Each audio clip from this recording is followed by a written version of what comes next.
নমস্কার বন্ধুরা, আজ আমি এই ভিডিওতে বলবো 29শে সেপ্টেম্বর কুম্ভ রাশির দৈনিক রাশিফল সম্পর্কে।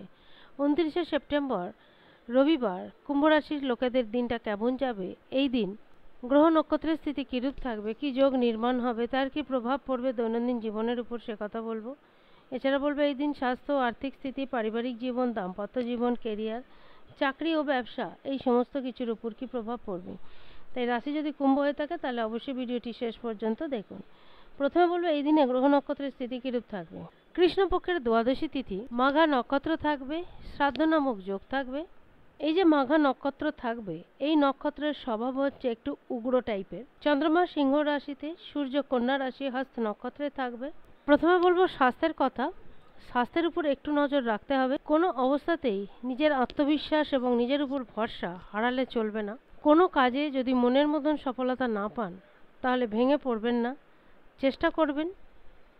সফলতা পেতে গেলে কি প্রয়াস ও প্রচেষ্টা করতে হবে, বা যে প্রয়াস ও প্রচেষ্টা করেছেন সেখানে ঠিক কতটা খামতি রয়েছে। চন্দ্রমা মূলত এই দিন আপনাদের সপ্তম ভাবেই থাকবে।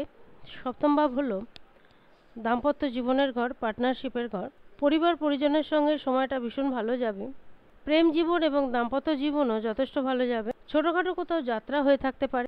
যদি কোনো খালি সময় পেয়ে থাকেন তাহলে সেই সময়টা নিজের কাজের জন্য ব্যবহার করার চেষ্টা করবেন। যারা চাকরিজীবী তাদের কাছে দিনটা ছুটির ঠিকই, কিন্তু যারা ব্যবসায়ী বা যারা দোকানদারি করে থাকেন তাদের কাছে দিনটা যথেষ্ট ব্যস্ততার মধ্যেই কাটবে। যারা এক্সপোর্ট ইম্পোর্ট ব্যবসার সঙ্গে যুক্ত তারা সেই ব্যবসাতে যথেষ্ট লাভবান হয়ে থাকতে পারেন। যাদের আগে পারিবারিক সমস্যা ছিল, কোনো না কোনো কারণে সেটা হয়তো চাপা পড়ে গেছে, সেই পুরনো সমস্যা আবার সামনে আসতে পারে। কোনো না কোনো কাজে পিতার দিক থেকে যথেষ্ট সাপোর্ট পেয়ে থাকবে। প্রথমেই বলেছি প্রেম জীবন যথেষ্ট ভালো যাবে। জীবন সঙ্গিনীর সঙ্গে একটা মজবুত সম্পর্ক তৈরি হবে। বিদ্যার্থীদের কাছেও দিনটা ভালো যাবে। সমস্ত দিক দিয়ে বিচার করে এটুকু বলা যেতে পারে 29শে সেপ্টেম্বর দিনটা কুম্ভ রাশির লোকেদের কাছে ঠিকঠাকই যাবে। আজ এই পর্যন্ত। যদি ভিডিওটি ভালো লাগে অবশ্যই জানাবেন। ধন্যবাদ।